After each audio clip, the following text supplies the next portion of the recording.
बहुजन क्रांति मोर्चा एवं भारत मुक्ति मोर्चा द्वारा आयोजित बहुजन मुक्ति पार्टी के समर्थन में बहुजन नायक मान्यवर कांशीराम साहब के 15वीं स्मृति दिवस के अवसर पर विशाल महारैली का ये आयोजन किया गया है 9 अक्टूबर को।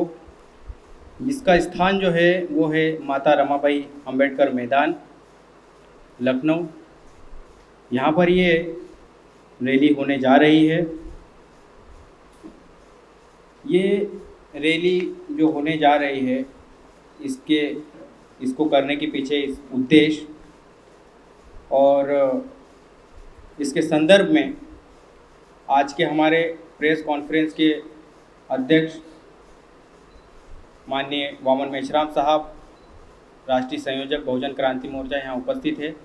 मैं निवेदन करूँगा कि इसके बारे में अपनी बात।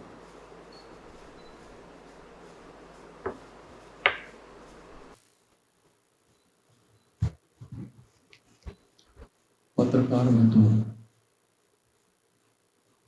आज सोशल मीडिया के द्वारा खासतौर पर ये पत्रकार परिषद आयोजित की गई है और ये पत्रकार परिषद खासतौर पर 9 अक्टूबर को मान्यवर कांशीराम जी की 15वीं स्मृति दिन के मौके पर एक विशाल महारैली का आयोजन किया गया है रमाबाई मैदान के अंदर। तो ये रैली का मुख्य मकसद ये है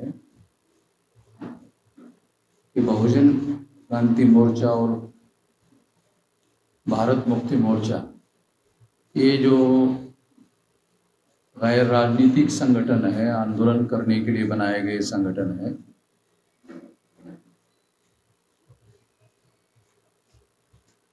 उनके माध्यम से ये रैली आयोजित की गई।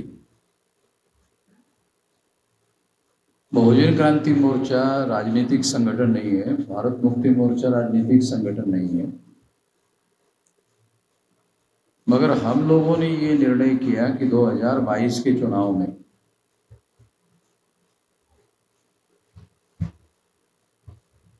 हम पूरे शक्ति के साथ में, पूरे ताकत के साथ में, दल बल के साथ में बहुजन मुक्ति पार्टी का चुनाव में समर्थन करेंगे।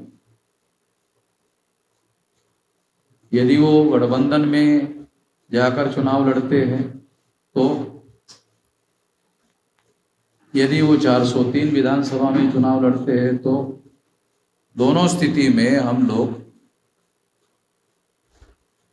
समर्थन करेंगे, क्योंकि हमारा 403 विधानसभा में नेटवर्क फैला हुआ है, वहां ये काम हम करेंगे। और ये समर्थन एक बड़ी रैली आयोजित करके हम लोग घोषित करेंगे। इस पर्पस के लिए खास तौर पर ये रैली आयोजित की गई। इस संबंध में आप लोगों के सवाल हो सकते हैं। यदि आप लोग सवाल पूछें तो उसका जवाब दीजिए। एक एक करके सवाल पूछिए। क्या विधानसभा के सभी सीटों पर ये दल जो है इलेक्शन के लिए कोई उम्मीदवार उतारेगा? बहुजन क्रांति मोर्चा और भारत मुक्ति मोर्चा ये अपने बैनर के तहत कोई कैंडिडेट नहीं उतारेगा। बहुजन मुक्ति पार्टी को हम लोग, यदि वो गठबंधन से चुनाव लड़ते हैं या 403 विधानसभा में लड़ते हैं, दोनों स्थिति में हम उनका समर्थन करेंगे। गठबंधन किससे करेंगे? हाँ, गठबंधन किससे करेंगे? यदि बहुजन मुक्ति पार्टी गठबंधन करती है तो हमें कोई ऑब्जेक्शन नहीं है। वो गठबंधन करके चुनाव लड़ती है तो भी समर्थन देंगे। अगर गठबंधन के बगैर चुनाव लड़ती है तो 403 विधानसभा में करेंगे। 9 तारीख को होने वाली जो रैली है बहुजन समाज के कितने संगठनों का समर्थन मिल रहा है? लखनऊ की इस रैली के बाद उत्तर प्रदेश की सियासत और प्रदेश भर में राजनीतिक पार्टियों पर क्या प्रभाव पड़ने वाला है? यदि आप एक एक सवाल पूछे तो मैं एक एक सवाल का जवाब दूंगा। 9 तारीख को जो रैली होने वाली है, हाँ, उस रैली में कितने संगठनों को समर्थन मिल रहा ये है? इसमें बहुत सारे संगठनों के नाम लिखे हुए हैं, मगर लगभग 86 संगठन जो है इसके समर्थन में है। और उसके वीडियो वगैरह जो है वो सारे सोशल मीडिया में पब्लिश होंगे। ये रैली का मुद्दा क्या होगा? जो रैली होने वाली है, उसका मुद्दा इनको दूसरा शायद सवाल रह गया है। दूसरा सवाल ये था, लखनऊ की जो ये रैली हो गया, इस रैली के बाद उत्तर प्रदेश की सियासत और उत्तर प्रदेश में जो और राजनीतिक पार्टियां हैं उस पर क्या प्रभाव पड़ने वाला है? मैं तो राशि भविष्य नहीं देखता हूँ, पंचांग नहीं देखता हूँ, तो इसलिए मुझे भविष्य के बारे में अभी मैं कुछ बोल नहीं सकता, क्योंकि मैं जोशी का धंधा नहीं करता हूँ, पंडित लोगों का धंधा नहीं करता हूँ, तो इसलिए मैं कोई भविष्य नहीं बता सकता। ये तो पत्रकार लोगों का शायद कार्यक्रम है कि वो अपना आकलन प्रस्तुत करे, वो अपने मीडिया में कार्यक्रम चलाए कि इसका ये परिणाम होगा, वो परिणाम होगा। मैं तो नहीं बता सकता। मैं तो केवल इतना कह सकता हूं कि हम यदि बहुजन मुक्ति पार्टी के लोग गठबंधन में चुनाव लड़ते हैं, हमें कोई ऑब्जेक्शन नहीं है, हम उनका गठबंधन में भी समर्थन करेंगे। और यदि वो 403 विधानसभा में चुनाव लड़ते हैं, हम 403 विधानसभा में हमारा संगठन है, उसमें भी हम समर्थन देंगे। इसकी संभावनाएं है कि बहुजन मुक्ति पार्टी किसी दल से गठबंधन कर सकती है या कोई भी गठबंधन बना रहे हैं दूसरे दल, उनसे गठबंधन करने के लिए तैयार है? उनके साथ जो हमारी वार्ता हुई या उन लोगों के साथ जो चर्चा हुई उसके आधार पर उनका ये कहना था कि हमारे पास 3 विकल्प है। एक विकल्प ये है कि अगर मान लो बीजेपी को परास्त करना है, तो उनका कहना था कि हम लोग अपने बल पर तो बीजेपी को परास्त नहीं कर सकते। अगर बीजेपी को परास्त करने का लक्ष्य है, उद्देश्य है, तो अपने बल पर जब हम नहीं कर सकते तो गठबंधन में जाना होगा। तो गठबंधन में हमने पूछा भी क्या विकल्प है, तो गठबंधन में उनका कहना था कि एक विकल्प समाजवादी पार्टी है, एक विकल्प भागीदारी मोर्चा है,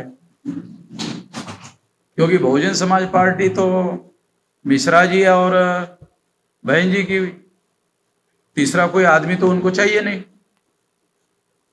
तीसरे के साथ तो वो गठबंधन करने के लिए तैयार नहीं है।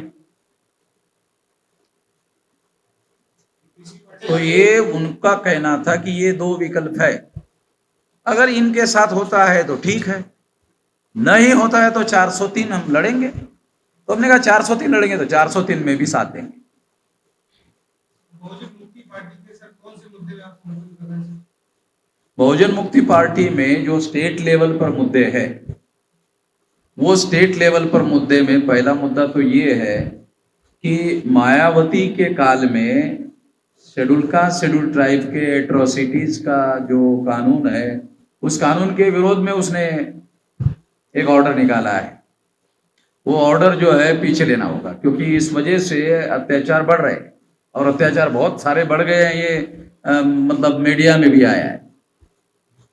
तो हाथरस का मामला तो मेरे ख्याल से सारे देश दुनिया के लोगों को पता है, और ऐसे बहुत सारे हो रहे हैं। तो एक तो ये मुद्दा है। दूसरा है कि रिजर्वेशन इन प्रमोशन का जो मुद्दा है, उसमें हमारा ये कहना था कि यदि शेड्यूल कास्ट शेड्यूल ट्राइब के साथ साथ बैकवर्ड क्लासेस के लोगों को राज्य के प्रशासन में रिजर्वेशन इन प्रमोशन दिया जाता है, तो मायावती की जब सरकार थी तो हमने उनको कहा था कि अखिलेश यादव या मुलायम सिंह यादव से वार्ता कर लो, दोनों को मिलाकर 2/3 मेजोरिटी हो जाएगी, कानून पास हो जाएगा। कानून पास करके कम से कम उत्तर प्रदेश के प्रशासन के हद तक ओबीसी को रिजर्वेशन इन प्रमोशन दे दो। आप सेंट्रल गवर्नमेंट में नहीं दे सकते, ठीक है, अपने प्रशासन में संवैधानिक जो अधिकार है, क्योंकि राज्य का संविधान तो अलग है, सेंट्रल का संविधान अलग है। राज्य के प्रशासन में कानून बनाने का विधानसभा को अधिकार है। तो ऐसे बहुत सारे मुद्दे हैं जिन मुद्दों को लेकर, दूसरा तीसरा मुद्दा है बैकवर्ड क्लासेस के बहुत सारे लोगों को एनकाउंटर में योगी ने मार दिया। एनकाउंटर में योगी ने मार दिया। तो ऐसे कुछ मुद्दे हैं। तो सामाजिक आर्थिक मुद्दे और भी बहुत सारे हैं जिसके लिए हम लोग काम करेंगे। बहुजन मुक्ति पार्टी का जो मोटो आपने बताया कि बीजेपी को हराना की एक बड़ा मकसद अभी 2022 में तो बिल्कुल यही मकसद से किसान आंदोलन के लोग भी काम कर रहे हैं। तो किसी ऐसे गठबंधन में जाने के साथ साथ क्या किसान आंदोलन के लिए भी वो इसी तरह से सपोर्ट कर रहे हैं? किसान आंदोलन के लोगों ने हमारे साथ संपर्क किया था, तो हमने वहां 4 महीने रहकर दिल्ली में समर्थन दिया था संघर्षों के समय में, वहां टेंट गाड़ के। मगर किसान आंदोलन के जो नेता है 40 लोग, वो 40 का 41 नहीं करना चाहते हैं, बाकी सभी लोगों को पिछलग्गू बनाना चाहते हैं। पिछलग्गू बनने के लिए तो तैयार नहीं हम लोग। हमारी बात समझ रहे क्या? वो जो 40 लोग हैं ना, आंदोलन था वो सोचते भारत बंद होना चाहिए। अरे तो तुम्हारे पंजाब के और हरियाणा के और पश्चिमी उत्तर प्रदेश के 40 लोग हैं, ये भारत नहीं है ना। पंजाब, हरियाणा और पश्चिमी उत्तर प्रदेश, यही तो भारत नहीं है ना। भारत बंद का मतलब ये थोड़ी होता है। भारत बंद का मतलब होता है, बहुत सारे लोगों को तो स्टेट के नाम भी मालूम नहीं होंगे, कितने स्टेट है और कितने केंद्र शासित प्रदेश है, कितना बड़ा देश है। और हमारा तो कश्मीर से कन्याकुमारी और गुजरात के जामनगर से लेकर नागालैंड के कोहिमा तक हमारा संगठन फैला हुआ है। 567 जिलों में कार्यरत है।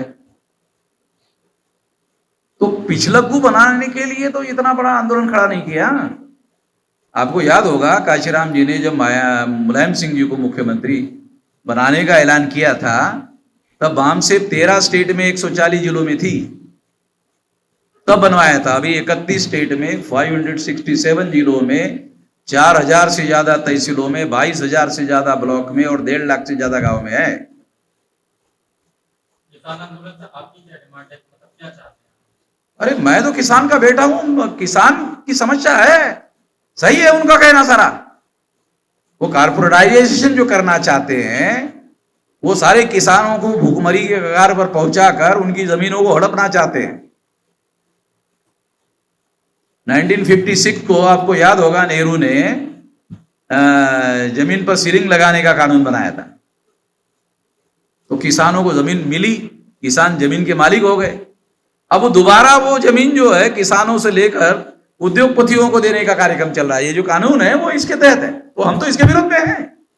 मगर इसके विरोध में होने का क्या मतलब है? पिछड़ों को बनने के लिए तो नहीं है ना। इसी सिलसिले में हम पूछ रहे हैं कि आप उनसे क्या चाहते हैं कि जो इसको अरे भाई, आप ऑल इंडिया का किसान आंदोलन बनाओ, हमारा ये कहना है। ऑल इंडिया का किसान आंदोलन बनाओ तो सारे देश के लोगों को शामिल करो ना। एक सारे 500 अगर मान लो संगठन है, तो एक समन्वय समिति बनाओ सेंट्रल लेवल पर कि 500 संगठन वहां हो, एक एक आदमी वहां हो। गलत है बात ये। अब 500 जिलों के 500 संगठन अगर शामिल होते हो तो भारत बंद करना कितना आसान हो जाएगा।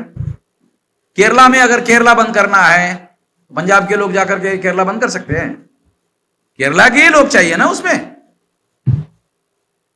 नहीं लगेंगे। उन्होंने तो इस तरह सिस्टम को बनाया हुआ है। ठीक है, आपको ज्यादा जानकारी, हमसे जानकारी नहीं। हम तो 4 महीने तो वहां टंट गाड़ करके आ गए हैं। सर, मैं लोकतंत्र में जो चुनाव प्रणाली है 2022 में चुनाव होने वाला है, उसमें तो वोट की ताकत है आम नागरिक के पास, उसको सुरक्षा कैसे प्रदान करेंगे? वोट की तो बेईमानी हो रही है। ईवीएम की लड़ाई मैं लड़ रहा हूं। यार उनके पास है ईवीएम की लड़ाई में लड़ रहा हूं। आपके जानकारी के लिए थोड़ा सा बता देना चाहता हूं कि 24 अप्रैल 2017 को वोट की सुरक्षा करने के लिए, कि वोटों की चोरी नहीं होनी चाहिए, इसके लिए सुप्रीम कोर्ट में गया था। सुप्रीम कोर्ट ने मेरे केस में निर्णय दिया मेरे फेवर में और कहा कि हर ईवीएम को पेपर ट्रेल मशीन लगेगी। ईवीएम में गड़बड़ी होगी तो पेपर ट्रेल में गड़बड़ी पकड़ी जाएगी, क्योंकि वहां कागज के सबूत होते हैं और ईवीएम में इलेक्ट्रॉनिक रिकॉर्ड होता है। इलेक्ट्रॉनिक रिकॉर्ड में वोट किसी और के नाम पर ट्रांसफर किया जा सकता है और पेपर ट्रेल मशीन में कागज का एविडेंस रहता है। मान्यवर समझ रहे क्या हमारी बात? तो अगर कोई कैंडिडेट चुनाव हार जाए तो वो एक एप्लीकेशन कर सकता है जिलाधिकारी को कि हमें ये इलेक्ट्रॉनिक रिकॉर्ड का रिजल्ट मंजूर नहीं है, हमें पेपर ट्रेल मशीन के कागज की काउंटिंग होनी चाहिए। ये केस मैंने जीत लिया। मेरे केस की वजह से मान्यवर ऑल इंडिया में ईवीएम मशीन को पेपर ट्रेल लगा। आप पत्रकार हैं, आपके पास जानकारी है कि वामन मेश्राम की वजह से ऑल इंडिया में ईवीएम को पेपर ट्रेल लगा?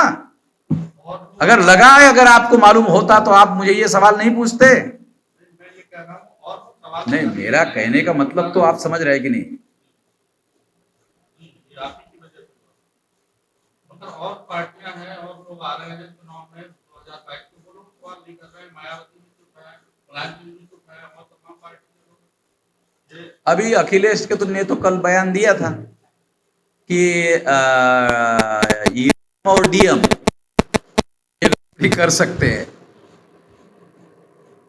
तो आप ही मगर अखिलेश को यह मालूम है कि ईवीएम और डीएम गड़बड़ी कर सकते हैं, बगैर डीएम के ईवीएम गड़बड़ी नहीं कर सकती। और आपको थोड़ा बता दे, बगैर डीएम के ईवीएम गड़बड़ी नहीं कर सकती, क्योंकि हम टेक्निकल बातें भी जानते हैं। डीएम उसमें शामिल होता है तो ही ईवीएम गड़बड़ी करती है। अगर डीएम चुस्त दुरुस्त और कानून का पाबंद है और लोकतंत्र का समर्थक है तो वो बिल्कुल होने नहीं दे सकता, इतना पावर है। तो अखिलेश जी को मैं ये कहना चाहता हूं कि अखिलेश जी को कहना चाहता हूं कि बयान देने से वोटों की सुरक्षा नहीं होगी, उसके लिए मुकम्मल स्ट्रेटेजी प्लान करनी होगी। वो स्ट्रेटेजी क्या होनी चाहिए वो हम जानते हैं। अब चूंकि ये स्ट्रेटेजी है इसलिए डिस्क्लोज नहीं कर सकता। ये हम लोग चुनाव में करेंगे इस समय। आपके प्रत्याशी सर बता रहे हैं विजय बहुजन मुक्ति पार्टी तो बाहुबलियों के सामने और तमाम सामंतवादी लोग चुनाव में आएंगे, तो आपकी पार्टी चुनाव में जो प्रत्याशी उतार रही है उनका क्या मानक होगा, कैसे टिकट देंगे, क्या सर मतलब जानकारी देना चाह रहे हैं?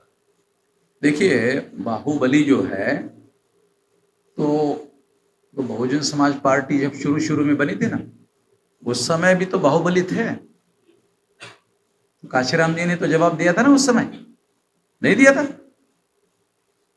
और जब सरकार ज्वाइंट बनी थी और जब मायावती की सरकार बनी थी तो आप तो यूपी के हैं, एक बार के, तो बाहुबली कहां चले गए थे? नेपाल भाग गए थे कि नहीं? याद है कि नहीं आपको? मैं 93 से यूपी की राजनीति के बारीकियों को जानता हूं।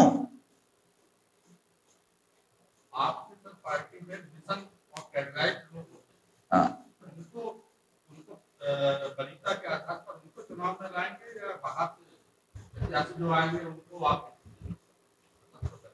देखो, हमारे संगठन के ही कार्यकर्ता जो है वो जो कैडराइज्ड है वही बहुत सारे लोग हैं। एक एक चुनाव क्षेत्र में 2-2, 3-3 लोग, 5-5 लोग जो कई जगह एप्लीकेशन कर रहे हैं। तो जो मजबूत होगा उसको ही देंगे ना। बीजेपी के पास हिंदुत्व की राजनीति, हाँ?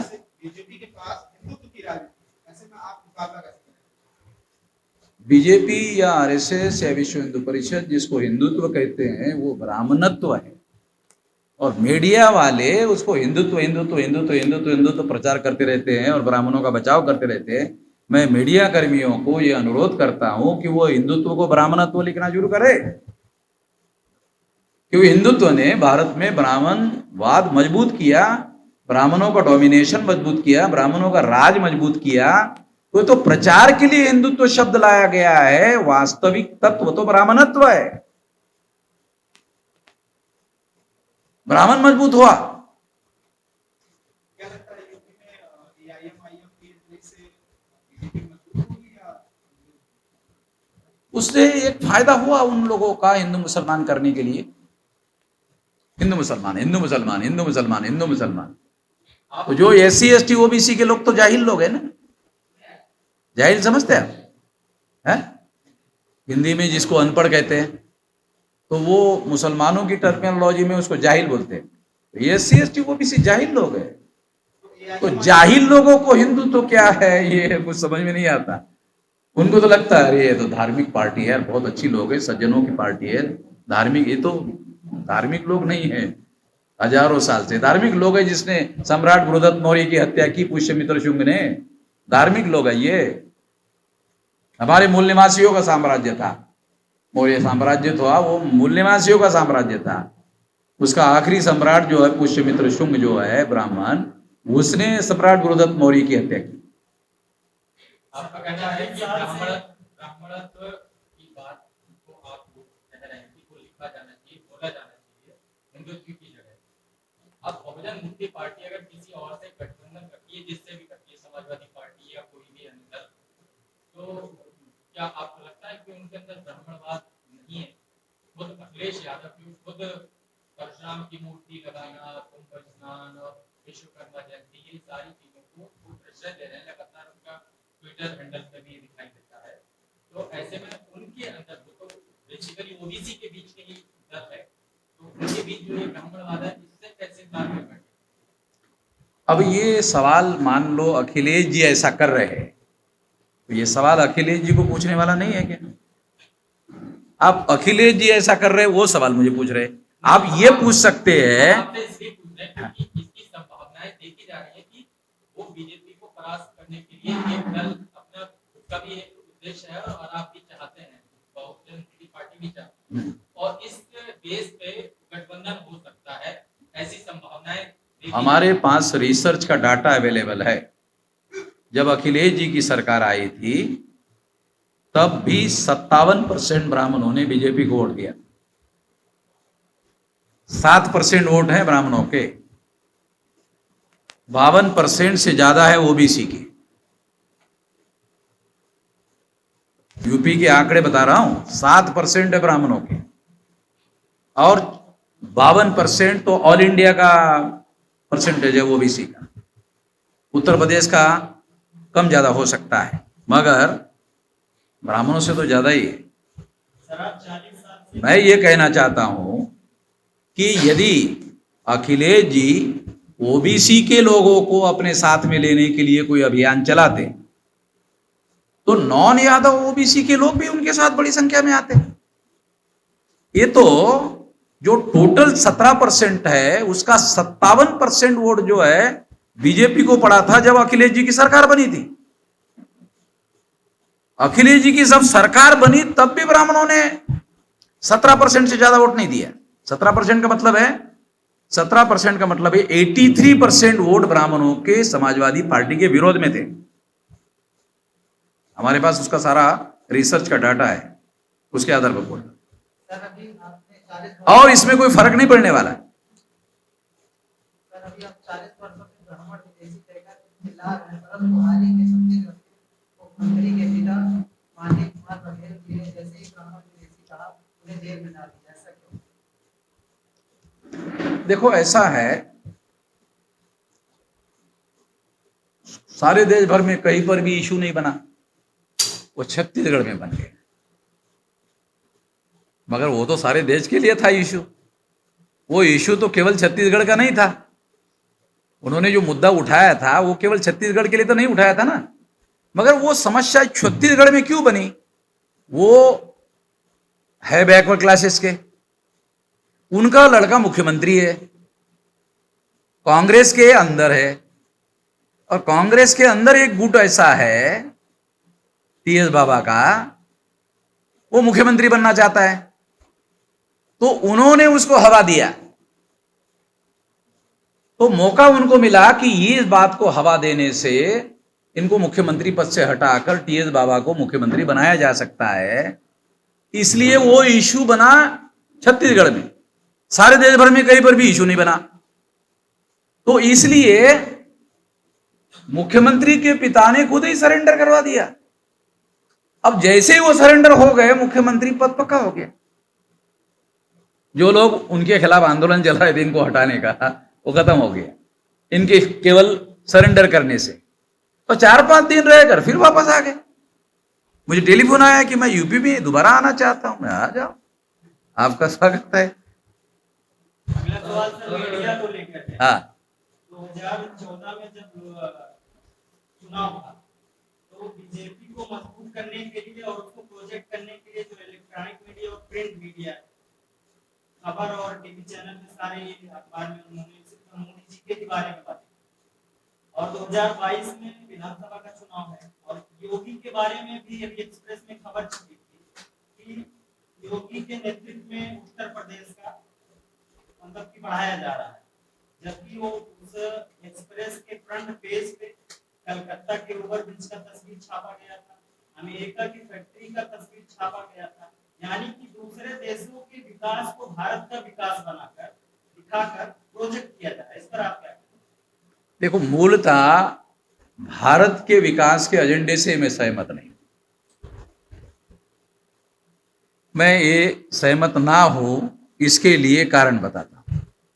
और शायद भारत में पहली बार कोई आदमी जो है कि विकास के विरोध में बात कर रहा है, ऐसा सुनने को मिलेगा। तो उसका कारण बताता हूं। 1945 में बाबा साहब आम्बेडकर ने what Gandhi and Congress have done to untouchable नाम का किताब लिखा। और वो किताब उन्होंने विदेशी लोगों को संबोधित करते हुए लिखा। उसमें उन्होंने कहा कि आप कांग्रेस के आजादी के आंदोलन का समर्थन कर रहे हैं, यूरोपियन लोगों आप समर्थन कर रहे हो, कांग्रेस का, गांधी का, नेहरू का। वो कह रहे हैं, गांधी जी कह रहे हैं, नेहरू जी कह रहे हैं, क्या कह रहे हैं? वो कह रहे हैं कि हमारा आंदोलन फ्रीडम ऑफ द कंट्री के लिए, फ्रीडम ऑफ द कंट्री। तो बाबा साहब आम्बेडकर ने अमेरिकन लोगों को जो समर्थन कर रहे थे, यूरोपियन लोगों को समर्थन कर रहे थे, उनको पूछा कि गांधी जी और नेहरू जी को पूछो कि आपका आंदोलन फ्रीडम ऑफ द कंट्री का है या freedom of the people of the country का है? तो उन्होंने तो पूछा नहीं। तो अब इन्होंने क्या किया, आजादी मिलने के बाद अब फ्रीडम का आंदोलन तो नहीं बोल सकते, तो उन्होंने फ्रीडम के जगह डेवलपमेंट शब्द डाल दिया। फ्रीडम ऑफ द कंट्री के बजाय डेवलपमेंट ऑफ द कंट्री। अच्छा, अंडर डेवलपमेंट कौन है? SC, ST, OBC, minority. उनको डेवलपमेंट कहने से क्या लगता? हमारा होगा डेवलपमेंट, क्योंकि वो अंडर डेवलप है। जो अंडर डेवलप है उनको लगता है हमारा डेवलपमेंट हो जाएगा, ये डेवलपमेंट का जो एजेंडा है, ये डेवलपमेंट होगा तो हमको फायदा होगा। अब आप बताओ, 4 लेन, 6 लेन, 8 लेन अगर रोड बन गया, मान लो योगी के राज में या मोदी के राज में बन गया, तो उसमें लिखा होता है इस पर साइकिल नहीं चला सकते, इस पर मोटरसाइकिल नहीं चला सकते, इस पर बैलगाड़ी नहीं चला सकते। साला तुम बना रहे हो, उस बनाने में टैक्स का पैसा खर्चा कर रहे हो। हम गरीब से गरीब आदमी भी टैक्स दे रहा है। गरीब आदमी टैक्स कैसे देता है? गरीब आदमी टैक्स देता है, नमक खाता है ना। टाटा को, अंबानी को, बिरला को पूछो तो डॉक्टर उनको सलाह देते हैं थोड़ा नमक कम खाना। क्यों? पैसे की थोड़ी कमी है हमारे पास, कम खाने के लिए बोल रहे। नहीं नहीं नहीं, पैसे का मुद्दा नहीं है। तुम क्यों कह रहे हो? नहीं, नमक ज्यादा खाने से ब्लड प्रेशर बढ़ता है, इसलिए कम खाने के लिए बोल रहे। और गरीब आदमी के पास जब सब्जी नहीं होगी तो नमक के साथ रोटी खाता कि नहीं? हम तो देहाती लोग हैं ना, हमको तो अनुभव है ना नमक के साथ रोटी खाने का। तो नमक के साथ जो आदमी रोटी खाता है वो ज्यादा नमक खा लेता है, तो उसका ब्लड प्रेशर क्यों नहीं बढ़ता? नमक तो वही है, वो इसलिए नमक से ब्लड प्रेशर नहीं बढ़ता गरीब का। ब्लड हो तब तो प्रेशर, वो साला ब्लड ही नहीं, साला प्रेशर कहां से होगा? गरीब के शरीर में ब्लड ही नहीं, साला प्रेशर कहां से होगा? है? अब जो बात मैं समझाना चाहता हूं, सुन लीजिए, बहुत इंपॉर्टेंट बात है। हम लोग डेवलपमेंट ऑफ द कंट्री जो स्लोगन है कांग्रेस का और बीजेपी का, इसके विरोधी है। हम development of the people of the country के समर्थक है। ये डेवलपमेंट में फंडामेंटल चेंज होना चाहिए। और इसके लिए क्या होना चाहिए? Development of the people of the country में क्या होना चाहिए? पहले साधारण लोगों को क्या चाहिए? रोटी चाहिए भरपेट, कपड़ा चाहिए, घर चाहिए। दुनिया भरेगा सारा development development development development development. इनको 83 करोड़ लोग भूखमरी या अर्ध भूखमरी में जी रहे हैं। ओवर ब्रिज बन रहा कि नहीं? मेट्रो आ रहा है कि नहीं? अब वो गरीब आदमी जो भरपेट खाना नहीं का मेट्रो में बैठेगा? बैठेगा क्या? तो डेवलपमेंट का वो स्लोगन होना चाहिए जिससे आम आदमी के डेवलपमेंट का कार्यक्रम होना चाहिए। अब देखो, आपको टेस्ट के लिए बताता हूं, एग्जाम्पल के लिए बताता हूं। जब कोविड की महामारी आई तो हॉस्पिटल में जगह मिल रही थी? नहीं मिल रही थी। क्यों? प्राइवेटाइजेशन में हॉस्पिटल का भी प्राइवेटाइजेशन शुरू कर दिया। प्राइवेटाइजेशन होने की वजह से गवर्नमेंट फैसिलिटी खत्म हो गई, इसलिए बेड की संख्या घट गई। तो बेड की संख्या घटने की वजह से लोगों को एडमिशन नहीं मिल रहा था, इस वजह से लोग मरे। अच्छा, मरे कहां? हॉस्पिटल के बाहर, गेट के बाहर मरे, एडमिशन ही नहीं हुआ। अब उनको हॉस्पिटल में एडमिशन ही नहीं हुआ तो रिकॉर्ड में मरने वालों का आंकड़ा कैसे आएगा पत्रकार जी? अल्लाह, अंदर मरेगा तब तो डाटा आएगा। जब वो हॉस्पिटल के बाहर मरेगा तो वो तो आदमी उसको जलाने के लिए लेके जाएगा, उसका रिकॉर्ड आएगा क्या? तो सरकार ने डाटा हॉस्पिटल का बताया नहीं, एक भी नहीं मरा। अरे बराबर है भाई, एक भी नहीं मरा होगा, तुमने एडमिशन ही नहीं दिला। तो रोटी, कपड़ा और मकान ये सुनिश्चित होना चाहिए डेवलपमेंट में आम आदमी के लिए। दूसरा, और क्या होना चाहिए आगे? शिक्षा, स्वास्थ्य, रोजगार। आम आदमी के डेवलपमेंट का बता रहा हूं, क्या होना चाहिए? मेट्रो, ये वो। अरे मगर आम आदमी को ये रोटी, कपड़ा और मकान, शिक्षा, स्वास्थ्य और रोजगार। हमारे लोग, कोई आदमी मुझे बताओ देश में जो मेहनत करने के लिए डरता है? हाँ भाई पत्रकार जी, हमारे आदमी मेहनत करने के लिए डर रहे हैं कि वे मेहनत के बगैर हमको खाना दो। बोला हमारे लोग? नहीं, वो बोलते उनको काम चाहिए, हम काम करेंगे और काम से जो पैसा मिलेगा वो खाएंगे। तो डेवलपमेंट में इतनी चीजें, मिनिमम बताया ना मैं, ये मिनिमम। एक बात आपसे जानना चाहते हैं जी, बात का एक चरण होगा जो मानव कांचीराम जी के समय में जो हुआ, और उस आंदोलन की बदौलत जो है पहले बीएसपी का के साथ में ज्वाइंट गवर्नमेंट बनी, फिर उसके बाद बीएसपी है फुल फ्लैश गवर्नमेंट। वो उसका नतीजा, जो परिणाम अब हम देख रहे हैं काफी दुखद है। जो ये एक दूसरा पेज है जो आपके नेतृत्व में आगे बढ़ा है। अब एक नए सिरे से कुछ पार्टी खड़ी करने की और आगे सरकार बनाने की तमाम बातचीत चल रही है। इसमें और उस वाली योजना में क्या फर्क है जो कि अब आगे ऐसे नतीजे नहीं मिलेंगे? बहुजन समाज पार्टी बहुजन समाज को ब्राह्मणवाद से, ब्राह्मणशाही से मुक्त करने के लिए बनाया गया था। मगर बहन जी ने वो उसी को फिर गुलाम बनाने का कार्यक्रम शुरू कर दिया। इसलिए बहुजन मुक्ति पार्टी के लोगों ने मुझे बताया कि बहन जी ने गुलाम बनाने का कार्यक्रम शुरू कर दिया बहुजनों को, इसलिए बहुजनों को मुक्त करने के लिए मुक्ति करने वाली पार्टी बनाई। ये शब्द में ही उसकी भिन्नता स्पष्ट है। केवल ब्राह्मणों से ही मुक्त नहीं करना है, बहन जी से भी मुक्त करना है।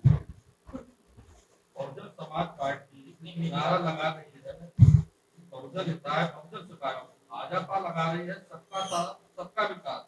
इस पर आप क्या कहेंगे, कैसा नारा है इनका, फुसला है या इसमें आप इस पर तो आपकी क्या सोच है?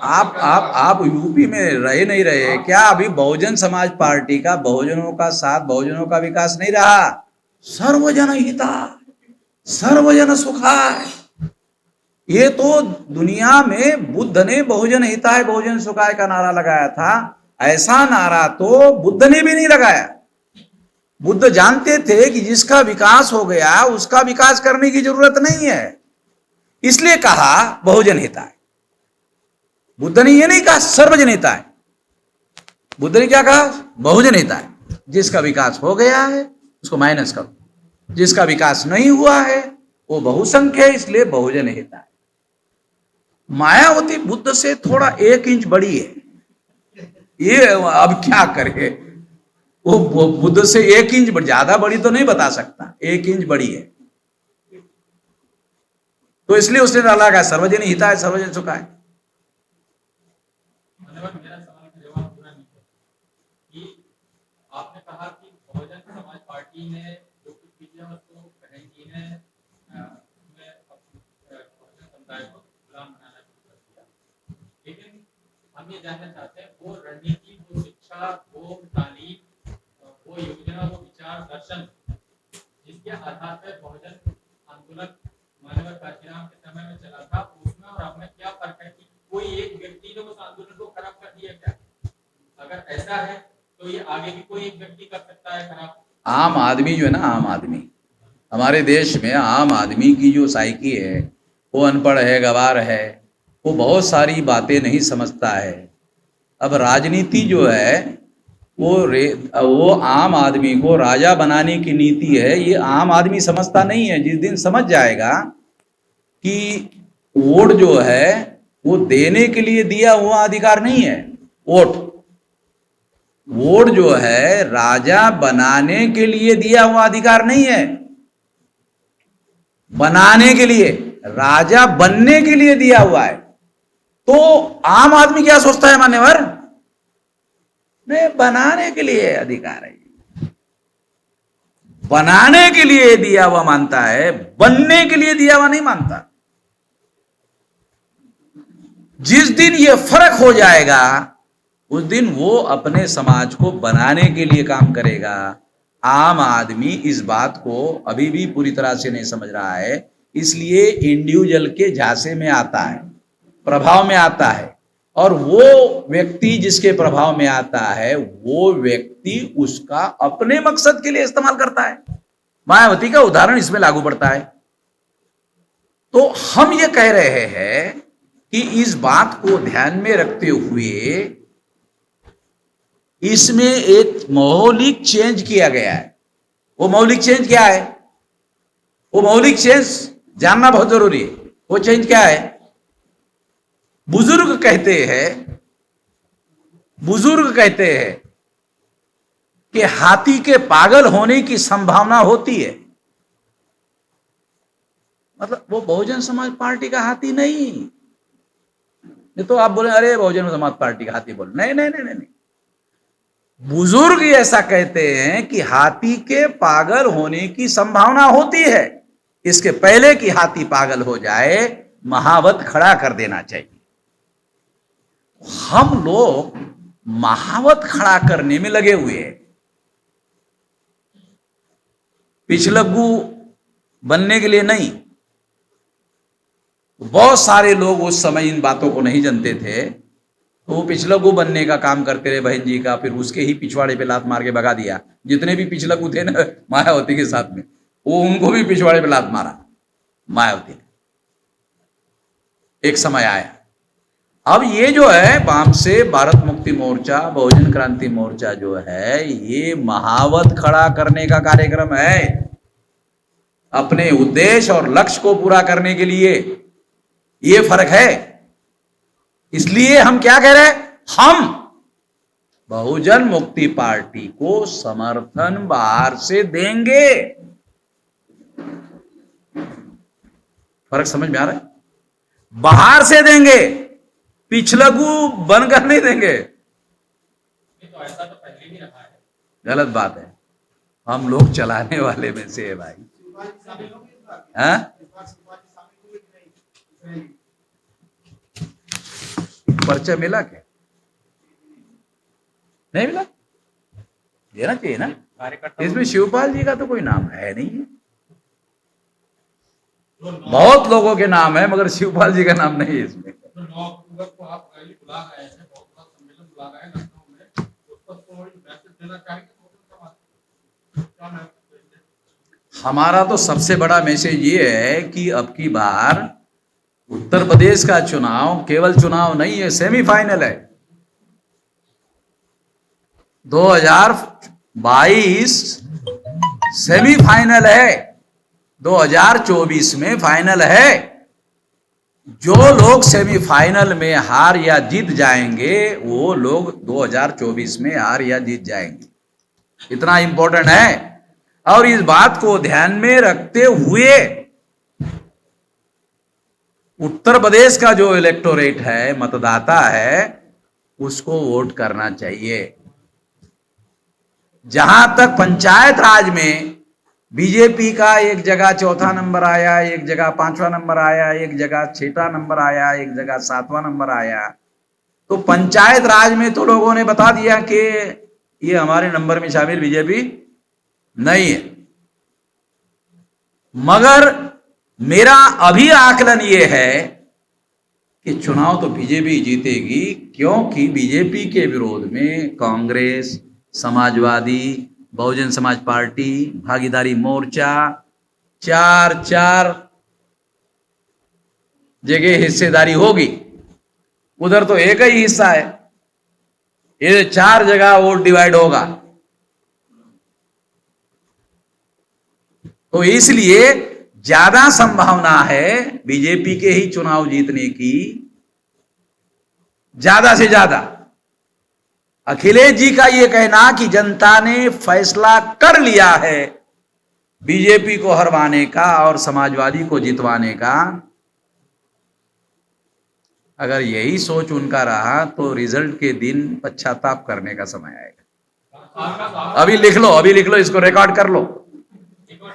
हाँ, आप इसका मतलब तो ये हुआ कि अगर जो आपने जैसे कहा कि सेमीफाइनल में जो जीतेगा वही फाइनल में भी हाथबाजी मारेगा, तो अगर ये संभावना है कि भारतीय जनता पार्टी इस सेमीफाइनल में जीतने जा रही है, तो 24 के चुनाव में भी वो निश्चित रूप से यही मैं कहने जा रहा हूं।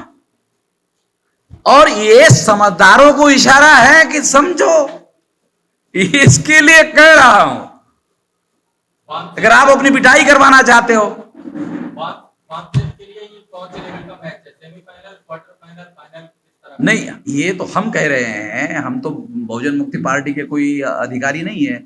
हम कह रहे हैं बामसेफ की तरफ से, भारत मुक्ति मोर्चा की तरफ से, बहुजन क्रांति मोर्चा की तरफ से कि ये सेमीफाइनल है और इसलिए हम उन लोगों को साथ देने के बारे में सोच रहे हैं जो लोग बीजेपी को परास्त करने के बारे में रणनीति बनाएंगे। इसलिए बहुजन मुक्ति पार्टी के लोगों ने कहा कि हमारा अपने बल पर बीजेपी को परास्त करना संभव नहीं है, तो हम गठबंधन में जाएंगे। कोई गठबंधन परास्त कर सकता है, नहीं कर सकता है, इसकी संभावनाओं पे कभी? गठबंधन के 2 नतीजे होंगे जो बहुत इंपॉर्टेंट है। वो क्या है? बहुत फंडामेंटल है। पहला, गठबंधन से बड़ा मैसेज जाएगा, विकल्प यही है, बीजेपी का विकल्प यही है। तो इसका असर क्या होगा मालूम है? इसका असर 19% मुसलमानों के ध्रुवीकरण पर होगा। बस यही डिसाइडिंग फैक्टर होगा। अभी क्या है? 4, कांग्रेस, समाजवादी, बहुजन समाज पार्टी, भागीदारी मोर्चा। अब कोई यूपी में विकल्प का मैसेज नहीं जाए। कोई उत्तर प्रदेश का इलेक्टोरेट ये नहीं मान रहा है कि विकल्प है, ये मान रहा है 4 जगह विभाजित है, विकल्प है नहीं। जैसे ही गठबंधन का मामला होगा पहला इलेक्टोरेट को ये विकल्प है। दूसरा परिणाम क्या होगा? जो फ्लोटर वोट होता है ना 10% फ्लोटर वोट, साला कौन जीतेगा भाई? ये जीतेगा। तो वो साला बोला जीतने वालों के साथ, वो जो है उसकी है जीतने वालों के साथ जाता है। तो 19 और 10 29% वोट जो है जिसका विकल्प बनेगा उसके साथ जाएगा और उसके चुनाव जीतने के चांसेस ज्यादा से ज्यादा है।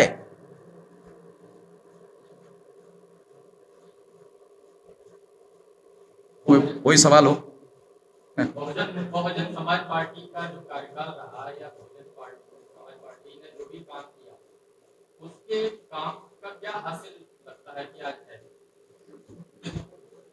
उत्तर प्रदेश के मतदाताओं ने 19 विधानसभा की सीटें उनको जितवाकर और 19 में से 12 लोग पार्टी छोड़कर जाने के बाद यह सिद्ध हो गया है। फिर भी पूछ रहे हो? नहीं, मैं ये नहीं पूछ रहा हूं। अरे लोकतंत्र में मालिक कौन है? जनता है कि नहीं? जनता ने 19 सीटें दी और अपना क्या नाम मिश्रा जी कह रहे 13% ब्राह्मण है, 7% तो टाइम्स ऑफ इंडिया बता रहा है कि ब्राह्मण यूपी में 7% है।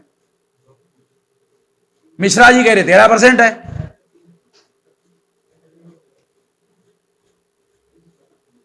मेरा सवाल ये नहीं, मेरा सवाल ये है कि बहुजन समाज पार्टी का जो कार्यकाल रहा है उसमें बहुजन समाज के खुद के एडवांसमेंट का क्या हासिल है, क्या हासिल लगता है? मतलब पार्टी की सरकार मायावती का एडवांसमेंट हुआ, मायावती के भाइयों का एडवांसमेंट हुआ, मायावती के भतीजों का एडवांसमेंट हुआ, और बताने के लिए कुछ भी मुझे डाटा ही अवेलेबल नहीं ये कोई एडवांसमेंट हुआ समाज का। ऐसा कुछ बताने लायक नहीं है। बताने लायक क्या है? मायावती जो कर सकती थी वो भी नहीं किया। पहली बात, एट्रोसिटीज एक्ट के विरोध में ऑर्डर निकाला।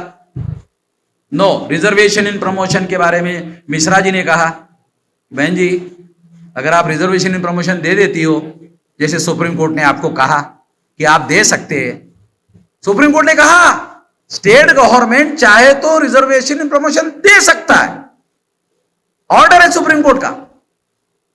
मगर मायावती को भाई जी ने कहा सर्वजन नाराज हो जाएगा। सर्वजन समझ रहे ना कौन है? सर्वजन नाराज हो जाएगा। तो बहन जी ने सर्वजन के नाराज ना होने से रिजर्वेशन इन प्रमोशन जो दे सकते सुप्रीम कोर्ट बोल रहा वो भी नहीं दिया, जो दे सकते कानून। और अगर मायावती का एजेंडा भी विकास का ही है और वो भी ये कहे कि हमने लखनऊ से बड़ा एक्सप्रेस हाईवे रोड बनाया या नोएडा से आगरा का वो बनाया, जयप्रकाश कौन वो उद्योगपति था वो जयप्रकाश अग्रवाल, जेपी अग्रवाल ना, वहां हमारा आदमी साइकिल चला सकता है क्या? टांगा चला सकता है, गाड़ी चला सकता है? तो मायावती का डेवलपमेंट का कार्यक्रम और दूसरे लोगों के डेवलपमेंट के कार्यक्रम में अंतर क्या है? हमें तो कोई अंतर नजर नहीं आता। हमें अवसर मिलेगा या हमारे समर्थक लोगों को अवसर मिलेगा तो हम डेवलपमेंट का सारा कार्यक्रम का नेचर ही बदल देंगे, डेवलपमेंट कॉन्सेंट्रेट कर देंगे आम आदमी के ऊपर।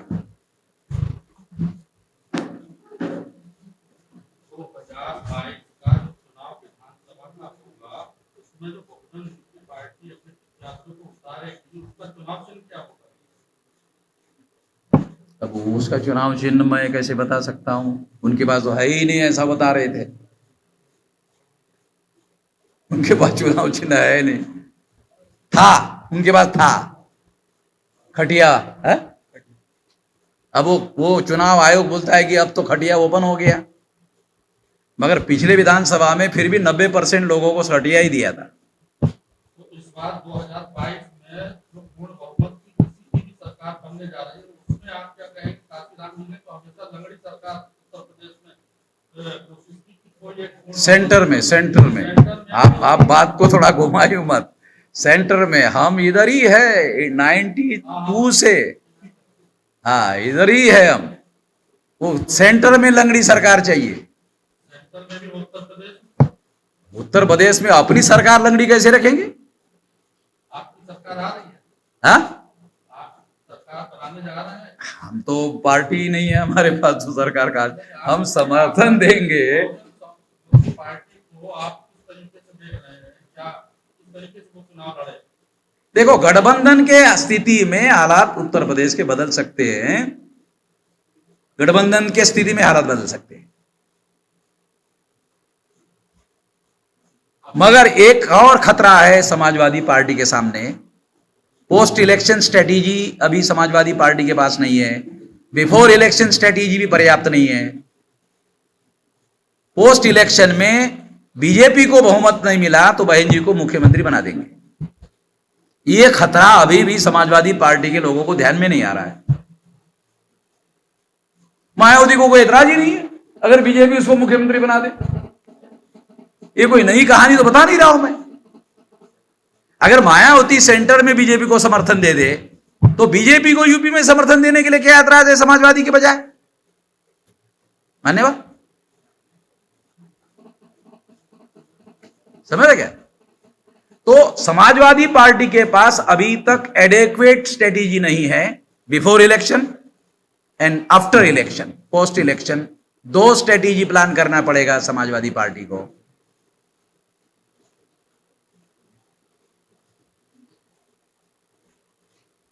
तब जाकर के मुकम्मल हो जाएगा, 200% गारंटी हो जाएगी। फिर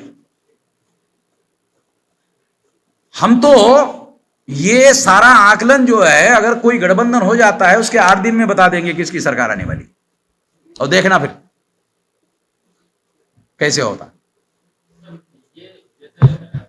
गुजरात के एक संपादक ने मुझे पूछा कि अभी किसकी सरकार बनने जा रही है यूपी में, तो हमने बताया ये क्या बात कर। वैसे हुआ तो उसने टेलीफोन किया, अरे आपको कैसे पहले से? मैंने कहा मैं उधर जमीन से जुड़ा हूं, तुम इधर तो एयर कंडीशन रूम में बैठे हुए, तुमको क्या पता है? हम तो जमीन से जुड़े हुए हैं ना, हमको पता है ना। मैं तो 92 से उत्तर प्रदेश के जमीनी हालात की मेरे पास जानकारी है। अगला सवाल आपने मायावती और बहुजन समाज पार्टी की काफी आलोचना बीजेपी करते भी रहे हैं, और इसी तरह की चीजें जो है बीएसपी की तरफ से संभवतः मायावती का ये चुनाव, मायावती का राम नाम सत्य होना, ये चुनाव में राम नाम सत्य हो जाएगा। हाँ ये चुनाव आप देखते रहिए, थोड़ा सा चुनाव के बाद फिर मेरा इंटरव्यू के लिए आ जाएंगे। मायावती का एक आरोप या बहुजन समाज पार्टी का ये आरोप रहता है कि आपका 5 दिन का खासतौर से आपकी जो बातचीत रहती है वो इसके बावजूद इतनी मतलब तीखी आप बात रखते हैं, इसके बावजूद कोई सरकार जो है आपको कोई कानूनी कार्रवाई नहीं करती, और वो ये कहती है कि आप आरएसएस के लिए काम करते हैं। हमारी संगठन की जो शक्ति है ना, इससे डर लगता है, समझे? गांधी जेल में जाते जाते छोटे हो गए थे कि बड़े हो गए थे? अरे इतिहास पढ़ो भाई, गांधी जेल में जाते जाते महान हो गए थे। तो गधे लोग नहीं है बीजेपी वाले, वामन मेश्राम को जेल में भेजकर और ज्यादा महान बनाएंगे, और अगर वो महान बनाएंगे तो उनको बहुत भुगतना पड़ेगा। मैं गुजरात के जेल में जाकर आ गया हूं, तो वहां असिस्टेंट पुलिस कमिश्नर मेरे पास आके बैठा, कहने लगा अरे जब से आपने अरेस्ट करवाया सारे देश भर से हमारे कमिश्नर ऑफिस में टेलीफोन आ रहे, आपका संगठन सारे देश भर में है क्या? अरे मैंने कहा पता नहीं आप लोगों को, किसने आपको असिस्टेंट कमिश्नर बनाया भाई? हा? तो बड़ा साहब ठाकरे को अरेस्ट क्यों नहीं करते थे? कांग्रेस क्यों अरेस्ट नहीं करती थी? जानते हो ना, बॉम्बे जल जाएगी। तो हमारी जो संगठन की ताकत है वो अभी नहीं बताया आपको, 31 राज्यों में 567 जिलों में 4,000 से ज्यादा तहसीलों में 22,000 से ज्यादा ब्लॉक में और 1.5 लाख से ज्यादा गांवों में। तो क्या 6 लाख गांव में पहुंचाना चाहते हो लोग जेल में भेजकर वामन मेश्राम को? गधे लोग हैं, उनको राजनीति समझ में नहीं आती। आप संगठन का जो नेटवर्क बताते हैं कि इतने जगह, इतने तहसील, इतने ब्लॉक, इतने गांव और इतना बड़ा नेटवर्क है, हर जगह अगर एक आदमी लगा देंगे तो भी 1 लाख लोग हो जाएंगे। इस लाखों की जो आपके पास लोगों का समर्थन है, इस समर्थन के आधार पर आपने किसी बड़े आंदोलन को देशव्यापी खड़ा करने के क्या क्या प्रयास? अरे आप पत्रकार होकर इतना दूर रहते हैं, 13 पॉइंट रोस्टर समाप्त करने के लिए और 200 पॉइंट रोस्टर लाने के लिए आंदोलन भारत बंद का किसने किया? नरेंद्र मोदी को संसद में संविधान संशोधन करने के लिए मजबूर किसने किया? 9 महीने हो गए, किसानों का आंदोलन दिल्ली के पास पहुंच गया है, अभी तक सुन नहीं रहा है। और हमने भारत बंद करवाया, संसद में संविधान संशोधन करके 13 पॉइंट रोस्टर खत्म कर दिया, 200 पॉइंट रोस्टर लागू कर दिया है। पता है आपको 29 जनवरी 2020 को सीए के विरोध में आंदोलन चलाया, भारत बंद, सीए के विरोध में, ध्यान रखो। उसके पहले नरेंद्र मोदी, अमित शाह और सारे मंत्री daily CA CA CA CA CA CA daily साले सीए बोलते थे। ऐसे ही मैंने भारत बंद किया, बंद सीए, ऐसे 8 से 40 का करंट लगाया, 440 का नहीं, 840 का करंट लगाया। नरेंद्र मोदी, अमित शाह ने बंद ही कर दिया सीए। जानते हो क्यों बंद किया? मालूम है उसका रहस्य? जानते हो? अरे हम लोग SC ST OBC को मुसलमानों के विरोध में लड़ाते हैं, भिड़ाते हैं। ये वामन मेश्राम ने SC ST OBC प्लस मुसलमान जोड़ दिया। जिसको हम लड़ाते हैं, भिड़ाते हैं, उसको ही जोड़कर भारत बंद करवा दिया। तो सारा उल्टा दाव पड़ गया। ये दाव वामन मेश्राम का नहीं था, ये तो अमित शाह और नरेंद्र मोदी का दाव था। ये दाव उनका था और उनके ही ऊपर उल्टा कर दिया। कहा कि ये साला दाव हमारा ही दाव हमारे उल्टा हो गया है, बंद कर। होम मिनिस्टर किशन रेड्डी ने पार्लियामेंट में जवाब दिया, अपोजिशन पार्टी ने सवाल पूछा, ये सारे देश भर में आप सीए लागू करने वाले थे, वो तैयारी कहां तक आ गई है? किशन रेड्डी ने जवाब दिया पार्लियामेंट में ऑन रिकॉर्ड, सरकार ने अभी इस पर कोई विचार नहीं किया है। रिकॉर्डेड बात बता रहा हूं पार्लियामेंट की।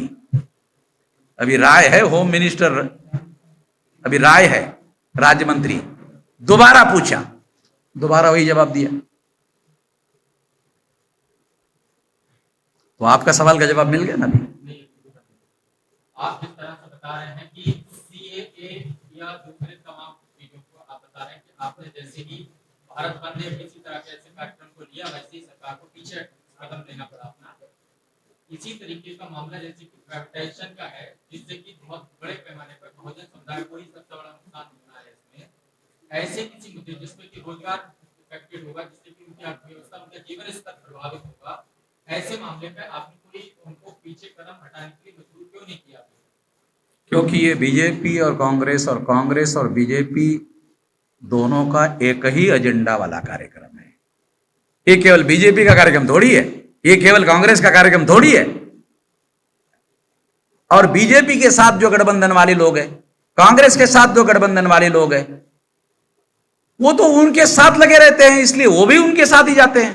तमाम बैकवर्ड क्लासेस के SC ST OBC के जो संगठन है कांग्रेस गठबंधन में, बीजेपी गठबंधन में, नहीं तो ये मामला तो सीए पे भी लागू होता है। हाँ, सीए पे भी तो बहुत सारे लोग अलग अलग तरीके से मूवमेंट कर ही रहे थे, तो इसका मतलब आपकी बात समझ में आई नहीं। नहीं है। दोबारा बता दो, ये बीजेपी वालों का जो एजेंडा था सीए का, बीजेपी वालों का एजेंडा था ना सीए का, तो उनका खेल तो SC ST OBC को मुसलमानों से लड़ाने भिड़ाने का है।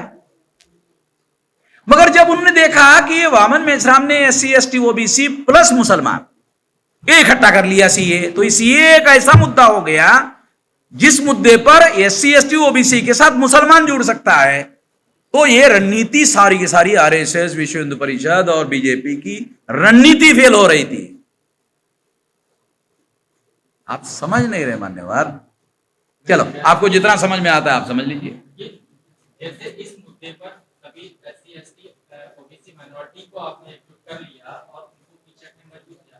मैं यही कह रहा हूँ कि क्या यही फॉर्मूला बाकी मुद्दों पर लागू हो क्यों नहीं हो पाता है, जैसे कि प्राइवेटाइजेशन का मुद्दा है, कृषि कानूनों का मुद्दा है, और लेकिन दो प्रमुख चीजें तो नहीं। देखो, हम आप है पत्रकार, हम है संगठनकर्ता और नेतृत्वकर्ता, तो हमें समझ में आता है कौन सा मुद्दा उठाने से क्या हो सकता है।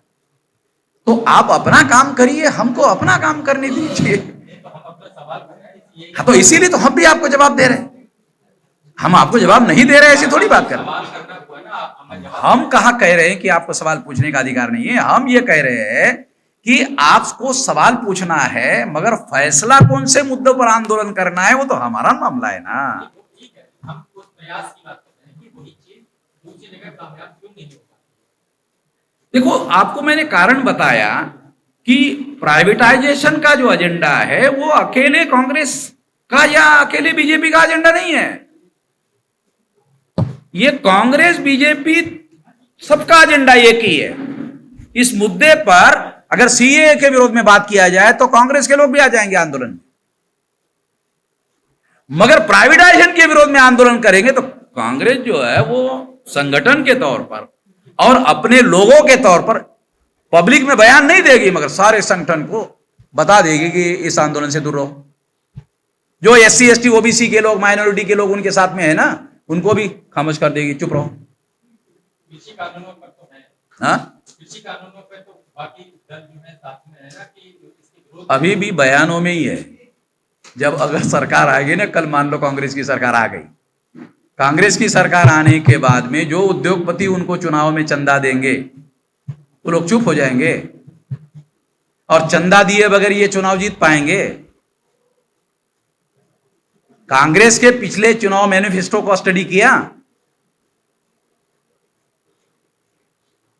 वो भी यही कह रहे। अच्छा, जब ये कानून पास हो गया मान्यवर पार्लियामेंट में, तो नरेंद्र मोदी का भाषण सुना आपने?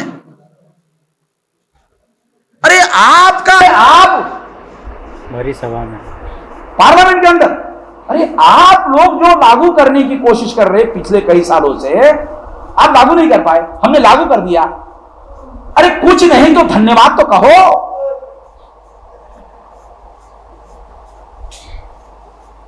आपने 90 में लेबर लॉ बनाया, ड्राफ्ट पड़ा हुआ है, हमने अमल कर दिया, धन्यवाद तो कहो।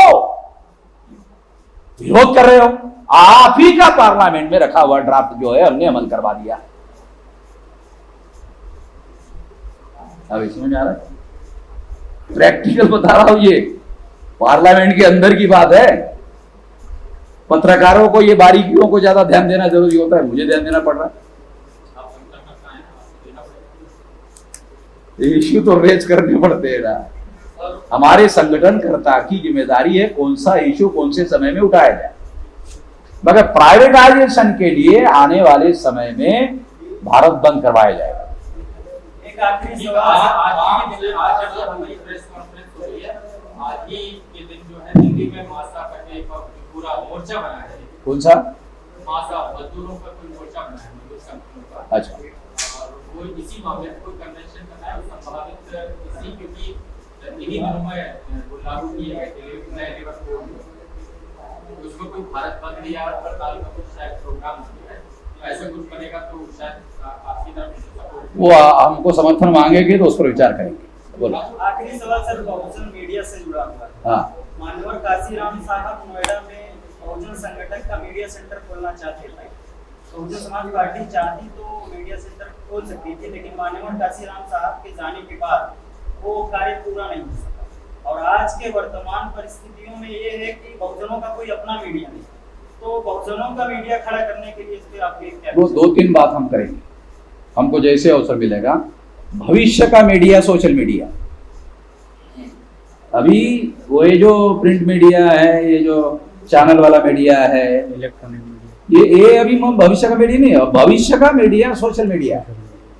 तो सोशल मीडिया को आने वाले समय में सबसे ज्यादा ताकतवर बनाने की दृष्टि से क्या किया जा सकता है, उस पर हम काम करेंगे, एक बात।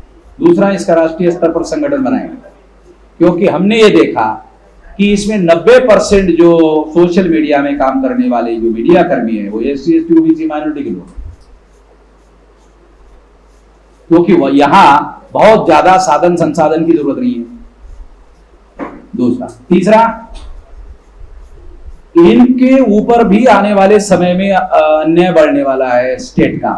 State mean central government, state government, police वालों का अत्याचार बढ़ेगा आने वाले समय में।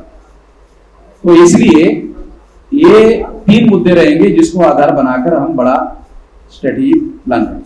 कांशीराम साहब के बाद वाम से जो भारत में है उसके उनके बाद में आप आए हैं बड़े लीडर के उभर के वाम से, जहाँ भी देखो के सामने वाम से। मैं ये चाहता हूँ, उनसे चाहता हूँ कि आप वाम से को क्या मैसेज देना चाहते हैं? वाम से हमारा संगठन है, वाम से को कोई मैसेज देने की जरूरत नहीं, मैं डेली उनसे बात करते रहता हूँ। धन्यवाद।